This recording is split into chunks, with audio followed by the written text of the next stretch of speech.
신학의 최고의 질문은 뭐라고 생각합니까?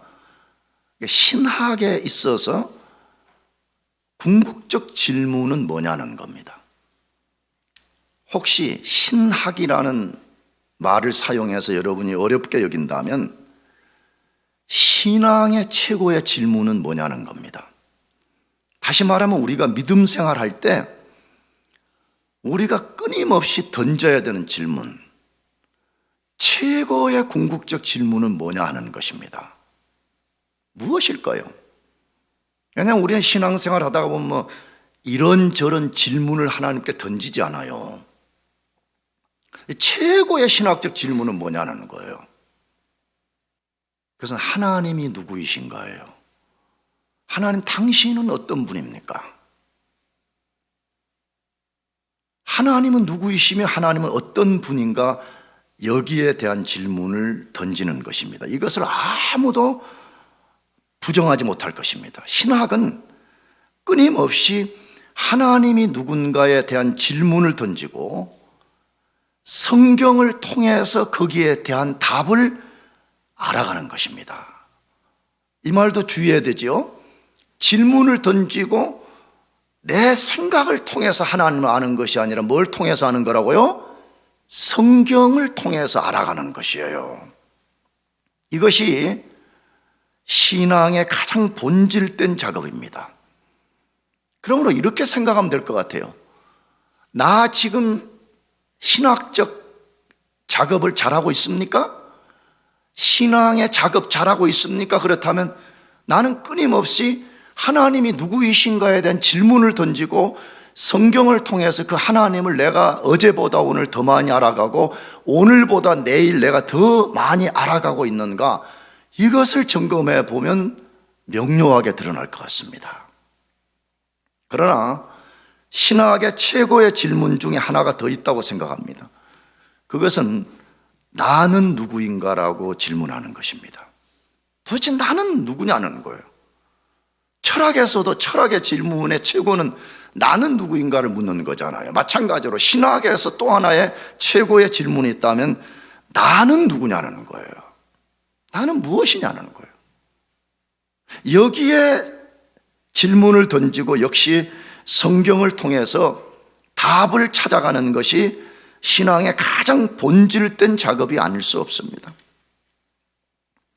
나는 누구인가라는 질문을 던지고 답을 아는 것을 다른 말로 하면 성경적 자기 정체성을 발견하는 것입니다. 자기 정체성이라는 것은 많아요. 세상 사람들도 늘 자기 아이덴티티에서 많이 아이덴티티를 말하지 않아요. 근데 지금 내가 말하는 것은 성경적 자기 정체성을 말하는 거예요. 이걸 다른 말로 하면 나는 그리스도 안에서 나는 누구냐는 거예요. 근데 이 영적 자기 정체성을 아는 것이 매우 중요해요. 근데 어떤 면에서 매우 중요하냐 그러면 우리가 구원 받았는지 안 받았는지 증거를 아는 것과, 구원의 확신은 증거에 근거해서 확신을 갖는 거라고 말했기 때문에 영적 자기 정체성을 분명히 인식하게 될 때 내가 구원 받았는지 안 받았는지를 알게 되고, 구원을 받았다는 것이 분명하면 거기에 근거해서 분명한 구원의 확신을 갖기 때문에 그렇습니다. 내가 그리스도 안에서 누구인가를 아는 것만큼 구원의 증거를 갖는 데 중요한 것은 없습니다. 사실이에요. 다시, 내가 그리스도 안에서 어떤 사람인가를 아는 것보다 구원의 증거와 확신을 갖는 것 없다, 그 말이에요. 오늘 본문에서 그리스도인의 정체성을 아주 분명하게 알려줍니다. 진짜 예수 믿어 구원받은 사람은 어떤 사람이냐는 거예요. 어떤 아이덴티티를 갖고 있냐를 알려줍니다. 우리는 본문에서 이것을 알기 전에 해결해야 될 문제가 이 본문 안에 하나 있어요. 사도 요한이 이 독자들을 반복해서 부르면서 두 번에 걸쳐 그들을 격려하고 있어요. 이 본문은요. 그래서 어떤 학자들은 이 본문을 뭐라고 평가하냐 그러면 1장 1절부터 지금까지 말하는 것을 썸머라이즈, 요약 삽입시킨 거다, 그렇게 말할 정도로 평가를 해요. 그런데 사도 요한이 그들을 부르는 호칭이 이게 굉장히 해석하기 어렵다는 거예요. 그 호칭을 계속 반복을 하는데 총 4번 호칭을 반복한 거거든요. 4가지 계층의 사람들을 뭐라고 했어요? 자녀들, 아비들, 청년들, 아이들 이렇게 불렀어요. 자, 그럼 과연 이 사람들을 누구를 가리키냐는 거예요. 이게 이제 이 본문에서 가장 해석하기 어려운 것 중에 하나예요. 근데 어떤 사람들은 문자적으로 교회 안에 각각의 연령층에 해당하는 사람을 그렇게 부른 것이다, 이렇게 해석을 해요. 실제 문자적으로 그렇게 청년들아, 아비들아, 아이들아, 자녀들아 이렇게 불렀다, 이렇게 해석을 하는 거죠. 어떤 사람들은 영적인 성숙도에 따라서 부른 것이라고 해석을 합니다. 이거는 문자적이 아니고 교회 안에는 다 같이 들어와 있지만 어떤 사람들은 영적으로 아비들 같이 성숙한 사람이 있고 청년들처럼 성숙한 사람이 있고 반대로 아이들 같은 미성숙한 사람이 있다라고 해석을 하는 거지요. 근데 문제는 어떤 사람도 모두를 만족시킬 만한 답을 제공하지 못한다는 거예요. 왜냐 그러면 그냥 단순하게 들어보면 맞는 것 같은데 요한 1서 안에 충돌을 일으키기 때문에 누구도 모두를 만족시키는 답을 제공하지 못한다는 것이. 그래서 어떤 사람들은 문자적이다, 어떤 사람은 영적 성숙도를 가리킨 것이다 라고 해석을 한다, 이 말이에요. 나도 잘 모르겠어요. 근데 저는 개인적으로는 요한 사도가 독자들 전체를 그렇게 부른 것이라고 봅니다. 독자들 전체를 그렇게, 이게 영광교회라면 영광교회 전체 성도를 그렇게 불렀다는 것이에요. 근거 중에 하나는 요한 1서 안에는 독자들을 반복적으로 자녀들이라고 부릅니다. 전체를. 이 본문 말고도 우리가 이미 읽었던 성경이나 앞으로 만날 요한 1서를 보면 그 독자들을 자녀들이라는 호칭으로 하나로 부른다는 것이에요. 그래서 전체로 부른 것이다, 나는 이렇게 이해를 해요. 자, 그러면 질문이 생기죠. 왜 오늘 본문에서는 그런 방식으로 나누어서 불렀나는 거예요? 그럼 전체를 지칭한다면 그냥 자녀들아 이렇게 해버리면 되는데 왜 아비들아, 청년들아, 아이들아라고 나누어서 불렀냐는 거예요. 그것은 노사도, 다시 말하면 요한 사도는 이때 이제 굉장히 100세에 가까운 노사도였을 때 이걸 썼을 것으로 추정을 하는데, 노사도가 전체를 부르면서 동시에 애정을 담아서 각각을 그렇게 불렀다라고 추측이 돼요. 예를 들면 꼭 이런 거죠. 내가 영광교회를 목회하다가 내가 멀리 여행을 갔어요. 그래서 몇 개월 동안 돌아올 수 없어서 편지를 보내는 거예요. 그 편지를 어떻게 보냈느냐? 처음에 시작과 내용이 뭐냐 그러면 영광교회 전체 성도들아 이렇게 내가 부르는 거예요. 성도님들 모두 몇 개월 동안 잘 계셨습니까? 라고 교회에 어려움은 없습니까? 각각의 개인과 가정에 어려움은 없습니까? 내가 이렇게 물어요. 그런 다음에 그렇게 하면 하기에는 내가 조금 미약하게 느껴져서 각각의 부서들을 내가 부르는 거예요. 주일학교 자녀들은 별 어려움 없어요? 대학부 자녀들은 어려움 없어요? 청년부는 어려움 없어요? 장년부는 어려움 없어요? 라고 쓰는 것과 같다고 나는 보는 것이에요. 자, 그러면 그 문제는 이 정도로 제기를 해놓고, 그러면 사도 요한이 이제 그것이 뭐 각 연령층이든 전체든 간에 그것을 통해서 그리스도인이 어떤 사람인가 정체성을 소개하게 되는데, 도대체 진짜 그리스도인은 누구냐는 거예요. 다시 말하면 여러분은 누구예요? 여러분은 무엇 때문에 이 주일만 되면 교회를 나오는 거예요? 무엇 때문에 여기 있는 목사는 주일만 되면 나와서 하나님 앞에 예배하고 설교하냐 이 말이에요. 도대체 그리스도인은 누구냐는 거예요. 첫 번째로 예수님을 구주로 믿고 죄 사함을 받은 사람들입니다. 그리스도인 누구요? 그러면 더 줄여서 말하면 죄 사함 받은 사람이에요. 무슨 사함 받은 사람? 죄를 사함 받은 사람이에요. 저는 이것이 너무 저는 좋다고 늘 믿고 있습니다. 만일에 말이에요. 내가 예수님을 모를 때는 내가 그걸 비교하지 못했을 것 같아요. 그런데 만일에 그냥 단순하게 내가 세상에서 돈도 제일 많이 번 거예요. 빌 게이츠나 뭐 이런 사람들처럼. 그런데 죄사함을 받지 못했다. 저는 그것이 절대 복이 될 수 없다고 믿는 사람이에요. 성경에 근거하면 인간의 최고의 복은 자기 자신이 자신의 죄를 하나님으로부터 용서받는 것이라고 말해요. 그러면 이것을 바꾸어서 말하면 자기 죄를 하나님으로부터 용서받지 못한 사람은 가장 불행한 사람이고 가장 위험에 노출되어 있는 사람이에요. 왜 그렇습니까? 언젠가 우리 모든 인간은 단 한 사람도 예외가 없이 우주의 심판자인 하나님 앞에서 심판을 받아야 되는데 그 심판날에 만일에 이 땅에서 우리가 자신의 죄를 해결하지 못한다면 그날의 죄의 심판을 받고 영원한 지옥에 떨어진다고 성경이 말씀을 해요.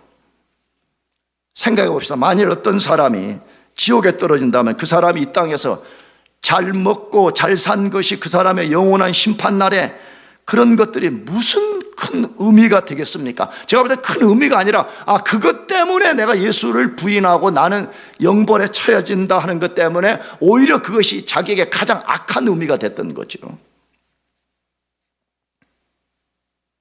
그렇기 때문에 하나님으로부터 죄 용서를 받는 것은 최고의 복이에요. 가장 기쁜 일이에요. 그 이야기를 다윗이라는 사람이 직접 고백을 하는 거예요. 다윗은 알죠. 다윗은 우리 같은 혈육을 가진 사람은 맞지만 그의 경험과 그의 가진 사회적 국가적 포지션은요 우리하고는 비교할 수 없는 사람이잖아요. 근데 그가 우리가 죄사함을 받는 것 이게 얼마나 큰 복인가를 말했어요. 시편 32편 1절에서 2절 읽어봅시다. 허물의 사함을 받고 자신의 죄가 가려진 자는 복이 있도다. 마음에 간사함이 없고 여호와께 정죄를 당하지 않은 자는 복이 있도다. 그렇게 말했어요. 뭐가 복이 있냐고 지금 말하는 거죠. 근데 다윗이 고백하기를 첫째는 허물의 사함, 그 다음에 자신의 죄가 가려진 사람. 이건 사실은 동의어예요. 두 번 반복한 거예요.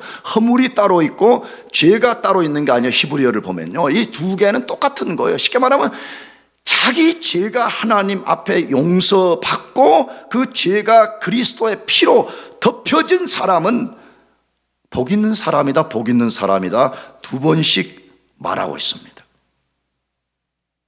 그런데 요한 사도가 모든 그리스도인은 하나님으로부터 모든 죄를 용서받았다고 지금 선언하는 거예요.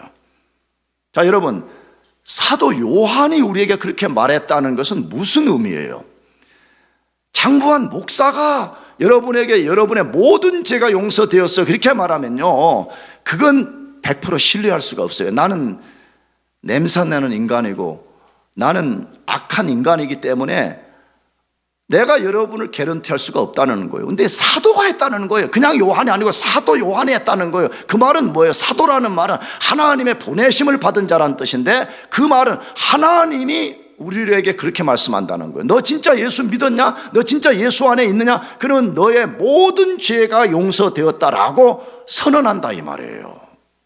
그것을 오늘 본문 2장 12절에서 말씀한 거죠. 자녀들아, 내가 너희에게 쓰는 것은 너희 죄가 그의 이름으로 말미암아 무엇을 받았음이라?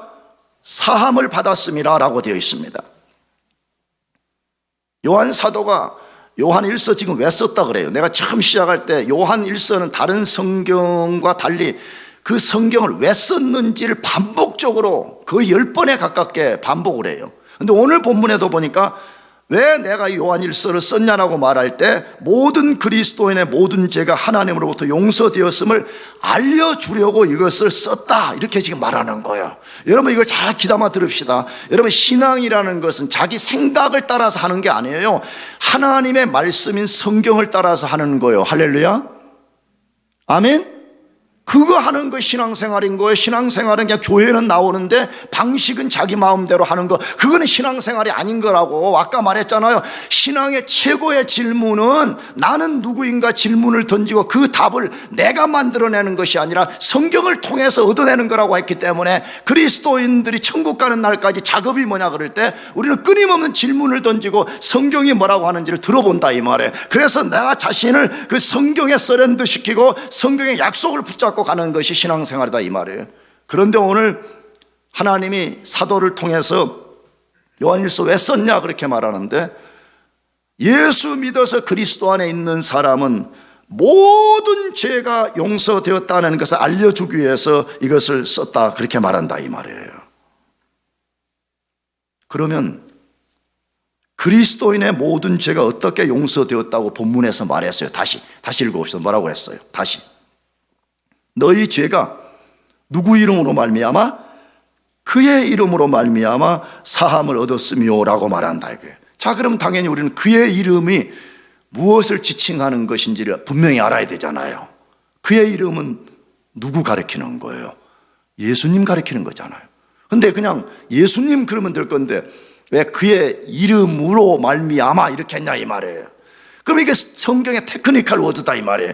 그의 이름이라는 것은 그 사람의 존재, 그 사람의 인격, 그 사람의 행위, 그 사람의 사역, 그 사람의 모든 것을 지칭하는 표현이라 이 말이에요. 그러니까 우리가 예수님의 이름 때문에 제사함 받았다 그 말은 예수님 그분이 이 땅에 오셨고 그분이 이 땅에 와서 행하신 모든 것 때문에 우리가 제사함을 받았다 그 말이지요.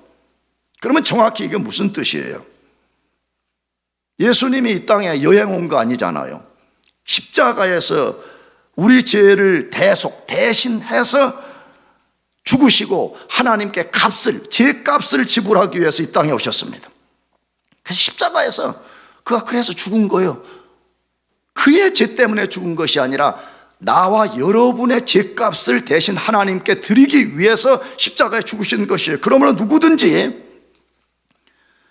우리 죄값을 지불하신 예수 그리스도를 구주로 믿으면 그 순간에 단번에 하나님이 그 사람의 모든 죄를 용서해 주십니다. 다시 묻습니다. 무엇 때문에 하나님이 우리 죄를 용서해 주신 것이라고요? 예수님이 십자가에서 우리의 값을 지불했기 때문에 죄값을 지불해 버리는 거예요.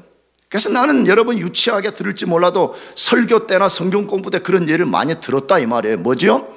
만일에 우리 교인 중에 한 분이 학교에 폴락식당에 가가지고 밥 먹고 도망가다가 값 지불하지 않고 도망가다가 잡혀가지고 슈퍼바이저한테 잡혀가지고 기둥에 꽉 묶여 있으면 누군가가 나에게 말해준다 이 말이죠. 목사님 큰일 났어요. 왜요? 대 앞에 누가 지금 폴락 가서 밥 먹고 외상 먹고 도망가다가 잡혀가지고 지금 기둥에 묶여 있어요. 그러면 우리가 어떻게 하겠어요? 당장 달려가겠죠. 그래서 내가 뭐해요? 슈퍼바이저 만나가지고 미안하다 그렇게 말하고, 얘가 돈이 없어서 그러니까 내가 밥값 플러스 당신 마음 괴롭힌 것까지 내가 갚아주겠다고. 그래서 내가 딱 거기서 갚아줘 버려요. 그래, 영수증 받아와. 그러면 그 순간에 그 사람 여전히 기둥에 묶여 있어야 돼요? 자유하게 돼요? 답해봐요. 뭐죠? 자유예요. 더 이상 슈퍼바이저가 그 사람을 얽어맬 수 없다 이 말이에요. 만일에 혹시나 그 사람이 입구에서 다시 잡아가지고 너 돈 떼먹고 도망갔지 않았어? 그렇게 말하면 뭐 보여주면 돼요? 답해봐요. 뭐 보여주면 돼요? 영수증 보여주면 되잖아요. 우리 교회 목사님이 와서 값 지불하지 않았어요 라고 영수증 보여주면 된다 이 말이에요. 예수님이 바로 그 일 때문에 십자가에서 우리 죄값을 하나님께 완전히 바쳐버리는 거예요. 그래서 누구든지 진짜 예수 믿으면, 가짜 말고 말해, 진짜 예수 믿으면 그 순간에 모든 죄가 용서받습니다. 믿으시기 바랍니다. 제가 지금 뭐라고 여러분에게 도전했어요? 모든 그리스도인은 모든 죄를 용서받았다고 말씀드렸습니다. 모든 그리스도인은 무슨 죄를 용서받았다고요? 모든 죄를 용서받은 거예요. 다시 말하면 과거의 일부분의 죄는 용서를 받고 미래의 어떤 죄는 용서받지 못하고 그런 거 없다 이 말이에요. 모든 그리스도인은 모든 죄를 단번에 용서를 받은 거예요. 자, 그런데 이 말에 대해서 신학자들 중에 어떤 사람들은 굉장히 이 말을 도전하고 거짓말이라 그러고 혐오스럽게 여긴다 이 말이에요. 왜? 아니 어떤 사람이 아직 내일 죄 지을 거 아직 뭐 지을지도 모르고 아직 짓지도 않았는데 미래까지 죄를 용서해 줬다는 게 논리적으로 말이 안 된다 이렇게 도전한다. 이게 맞습니다. 인간의 논리로는 이해가 잘 안 돼요. 아니 내일 내가 살지 안 살지도 모르고 내일 내가 죄를 지을지도 안 지을지도 모르는데 내일까지 용서해 줬다 그 말이 논리적으로는 잘 받아들이지 않는 것이죠. 그러나 잘 생각해 봐요. 하나님은 우리의 모든 죄를 해결하기 위해서 그 아들을 십자가에 죽이셨습니다. 믿습니까? 다시 도전해요. 하나님은 우리의 일부분의 죄만 해결하기 위해서 그 아들을 십자가에 죽이셨어요? 아니면 우리의 모든 죄, 다시 말하면 과거, 현재, 심지어 미래의 죄까지 용서하기 위해서 죽이셨어요? 아니면 일부분이에요? 답해봐요. 뭐예요? 모든 죄예요.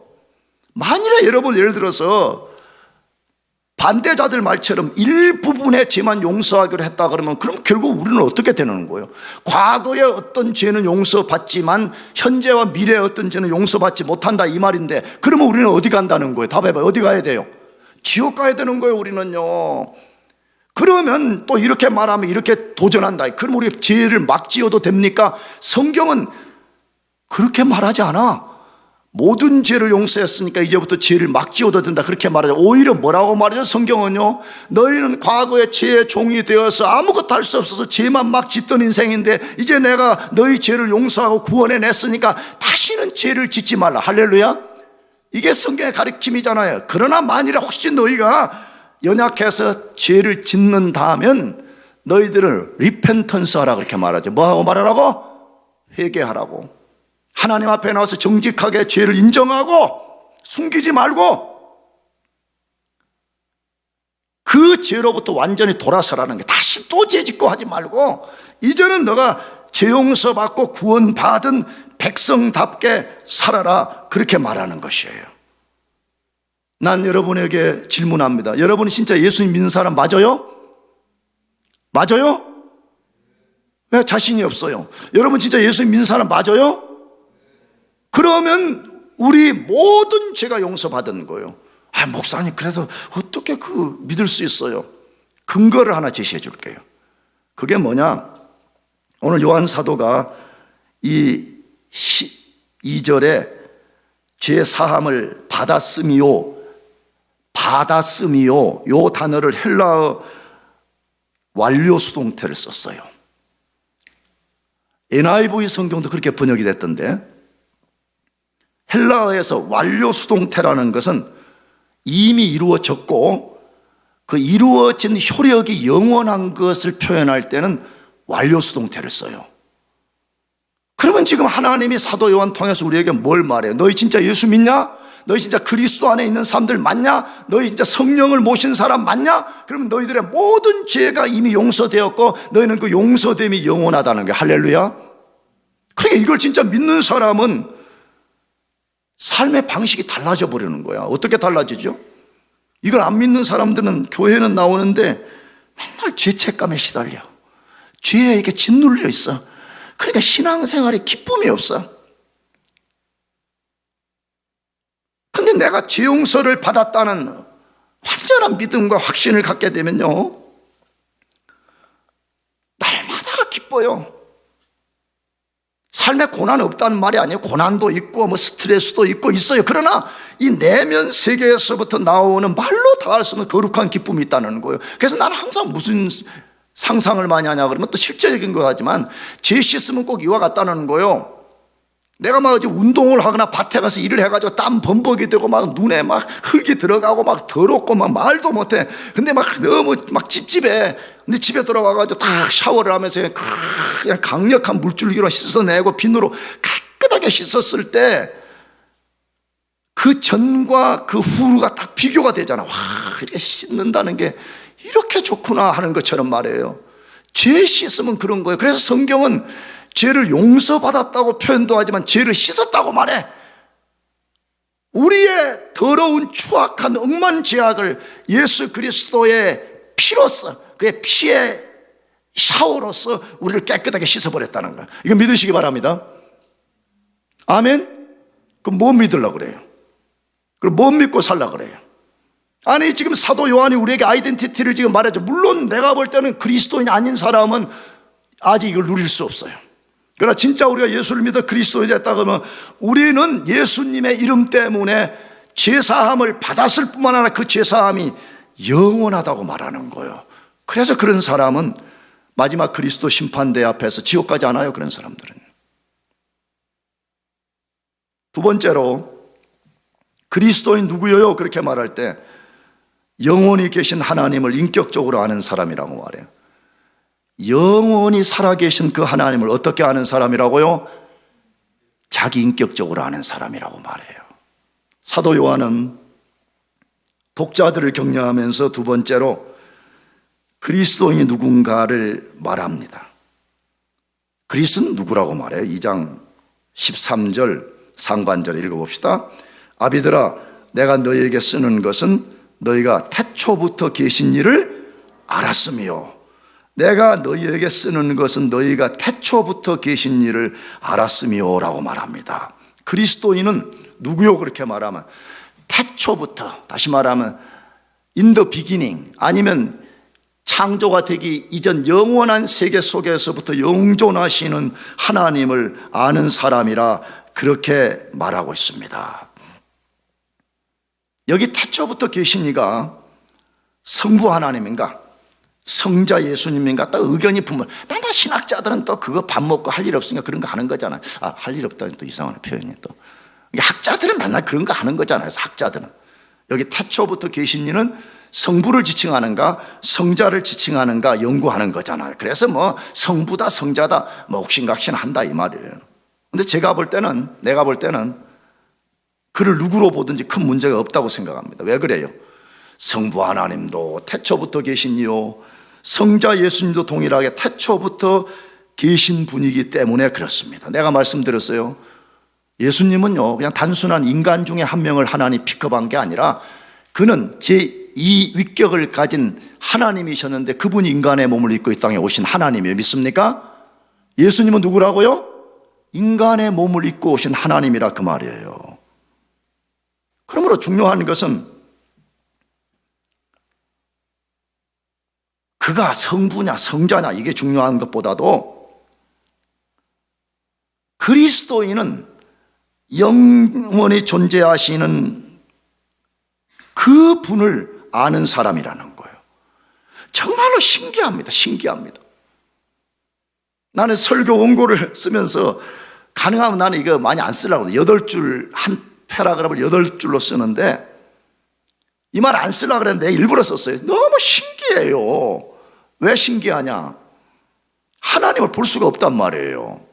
심지어 하나님이신 예수님이 인간의 몸을 입고 이 땅에 오셨는데 2000년 전에 이스라엘 땅에 오셨다가 부활 승천해서 하늘로 가셔가지고 아무도 예수님조차도 눈으로 본 사람이 없다 이 말이에요. 근데 성경의 그리스도인들은 성부가 됐든 성자가 됐든 영존하시는 하나님을 아는 사람이라고 말해요. 정말로 신비하지 않습니까? 다시 정확하게 말해서 난 모르겠어요. 내가 성경 공부 때나 이럴 때 많이 물어보는데 우리 교인들 중에 내가 알기로는 하나님을 직접 대면해서 본 사람들이 아무도 없는 걸로 알고 있어요. 예수님을 직접 이렇게 얼굴과 얼굴을 맞대고 본 사람이 아무도 없는 줄 알고 있어요. 혹시라도 누가 있으면 나한테 알려주세요. 그런데 어떻게 우리는 하나님을 인격적으로 알게 되었냐는 것이에요. 이 인격적이라는 말이 굉장히 중요해요. 자꾸 일부 목사들이 설교를 할 때 인격적 만남을 가진 것을 자꾸 하나님을 만났다 이렇게 말해버리니까 내가 볼 때는 성도들이 굉장히 혼란과 갈등에 빠지는 거예요. 자기는 하나님 한 번도 만난 적이 없는데 목사님은 하나님 만났다 이렇게 말하니까 그러면 나도 하나님의 얼굴을 보게 해달라고 자꾸 이런 식으로 기도한다 이 말이에요. 근데 성경이 말하는 만남 안다는 개념은 인격적으로 아는 것을 말한다 이 말이에요. 왜? 여기 안다는 헬라어 단어가 기노스코라고 써져 있어요. 무슨 스코? 기노스코. 또 하나 안다는 오이다라는 표현을 헬라에서 쓰는데 의도적으로 오이다가 아니라 기노스코를 썼다는 말이에요. 그러면 기노스코는 뭘 말할 때 쓰는 용어냐 그러면 어떤 것을 내가 경험적으로 알고 체험적으로 알 때 쓰는 단어예요. 그러니까 여기 기노스코라는 단어를 썼다는 말은 그 말을 바꾸어 놓으면 우리는 하나님을 인격적으로 아는 사람이요, 우리는 예수님을 인격적으로 아는 사람임을 가리키는 것이에요. 이게 너무너무 신비하다는 거예요. 왜 신비해요? 세상에 많은 사람들은 하나님을 안 믿기로 부정하고 결단하는 이유가 뭐냐 그러면 하나님이 없다는 거예요. 그러니까 뭐에 근거해서 없어요? 그러면 하나님이 있으면 보여달라 그렇게 말한다 이거예요. 근데 아까도 말했잖아요. 아무도 하나님을 본 사람이 없다고 성경이 말한다 이거예요. 근데 다 똑같은 스테이트 칼리지에 발을 딛고 살고 심지어는 똑같은 학교에서 공부를 하는데 많은 사람들은 하나님은 없다라고 말해. 근데 우리는 하나님을 그 사람들처럼 얼굴로 본 적은 없지만 이상하게 우리는 하나님이 있다는 게 믿어진다 이거예요. 우리는 그 하나님이 존재한다는 것이 나 자신의 존재보다 더 믿어진다 이 말이에요. 나 자신을 의지하는 것보다 그분을 더 믿게 된다 이 말이에요. 그럼 둘 중에 하나인 거죠. 어느 안티크라이스트 찬이 말하는 것처럼 우리는 집단 텔루전에 빠져가지고 집단 망상에 빠져가지고 하나님이 없는데 있다고 하든지 첫째, 아니면 우리는 비록 하나님의 얼굴을 본 적은 없지만 그분을 인격적으로 알게 되었다는 거예요. 둘 중에 하나인 거예요. 그런데 신앙은 어쩌면 한편은 모험인 거예요.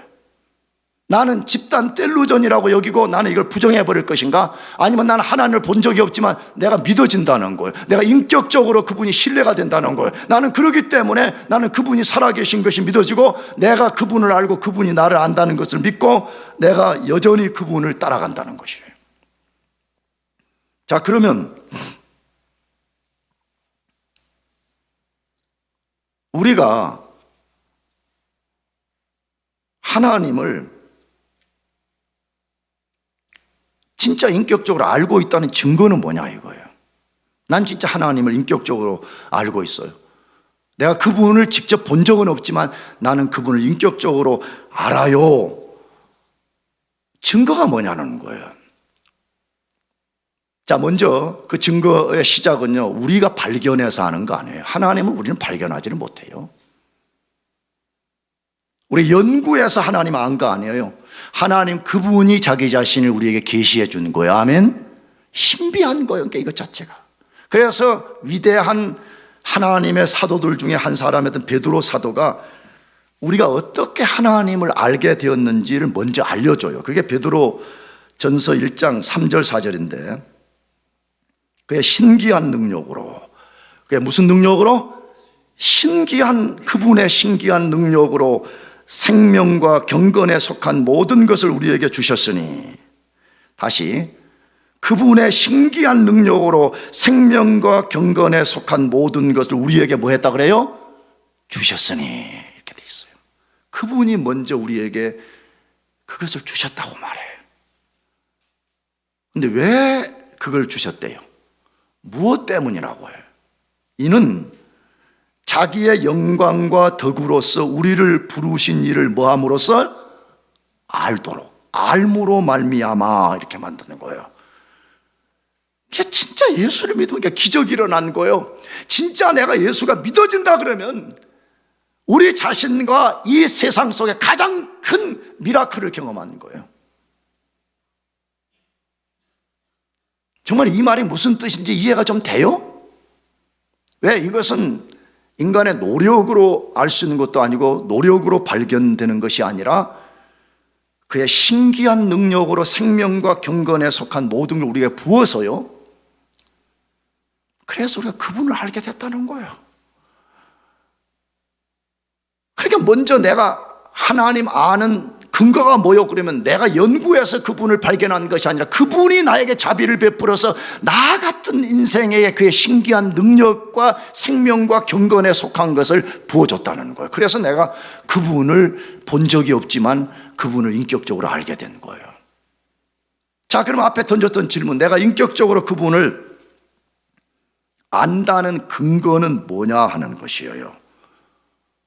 가장 단순하면서 중요한 거, 그분의 존재를 믿는 거예요. 예전에는 하나님 없다고 그랬거든. 나도 그걸 말했잖아. 나는 23살까지는 하나님 없다라고 극렬하게 저항하고 예수 전달하는 사람을 제일 꼴보기 싫어하고, 심지어 나는요 거의 한 대 때려주기도 했어요. 진짜 여러분이 뭐 안 믿을, 난 진짜 우리 동네에 요즘 같으면 뭐 문학의 밤 뭐 교회 수련회 한다고 와가지고 남의 동네 와서 떠들고 괜히 바람 잡는다고 난 때려주기까지 한 사람이야. 내가 나는 좀 미안한데 예전에 예수 예자도 듣기 싫었어요. 또 쓸데없는 소리 하는구나 이런 식이었어요. 근데 어느 날 하나님이 나를 불쌍히 여기셔서, 그분이 꼭 탱크가 말이에요, 적진을 향해서 돌파에 들어가듯이 내 인생 속에 뚫고 들어온 거예요. 바다에 거대한 해일이 꽉 밀고 들어와서 모든 것을 그냥 다 휩쓸어 버리듯이 내 속에 죄와 저항과 모든 부도덕한 것을 하나님이 휩쓸어 버리시고, 내 속에 그분의 생명, 그분의 경건, 그분의 속해 있는 모든 신비한 것을 나에게 불어넣어서 어느 날 내 존재의 가치관이 바뀌어버렸어. 세계관이 바뀌어버렸어요. 하나님이 존재하는구나, 이걸 알게 된 거예요. 그래서 과거에는 하나님 없다고 그토록 발버둥을 하던 인간이 하나님은 살아계신다, 이게 딱 믿어져 버렸어요. 그 이후에 제가 100% 완벽하진 않지만 하나님 그분의 주되심, 그분이 만물의 주인이다, 이거 믿는 거예요.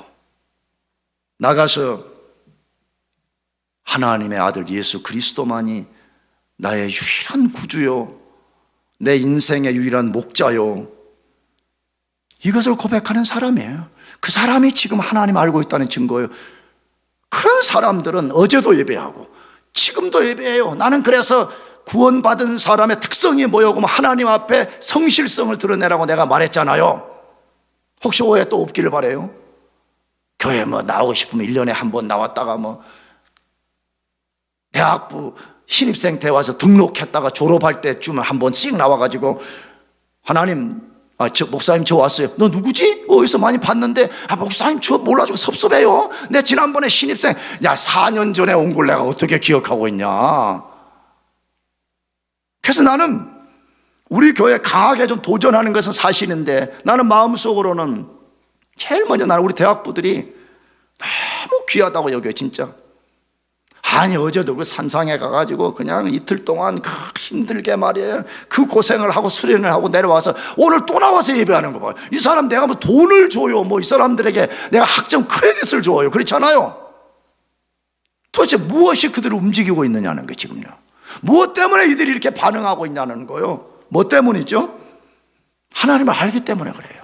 하나님을 인격적으로 그들이 지금 알고 있다는 거예요. 그렇기 때문에 나는 하나님만이 영존하신 분이요, 하나님 그분만이 나의 주이시요, 그분의 아들 예수 그리스도만이 나의 구주요 나의 목자라는 것이 믿어지기 때문에 이 힘듦을 극복하고 나왔다고 나는 믿는 거예요.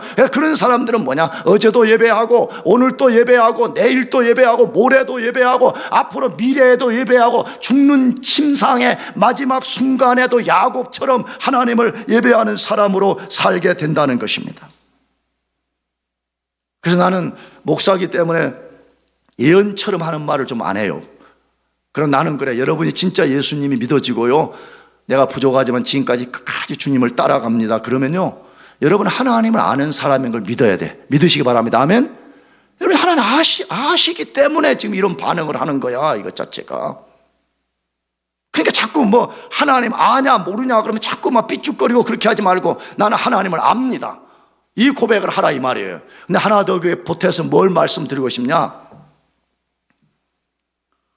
여러분이 하나님을 아는, 다시 말하면 관계를 맺은 것은 틀림없을 수 있어요. 근데 그분과 친밀하게 아는 것은 다르다 이 말이에요. 친밀도가 안 생기니까 자꾸만 의심을 한다 이거예요. 친밀도를 길러내는 거예요.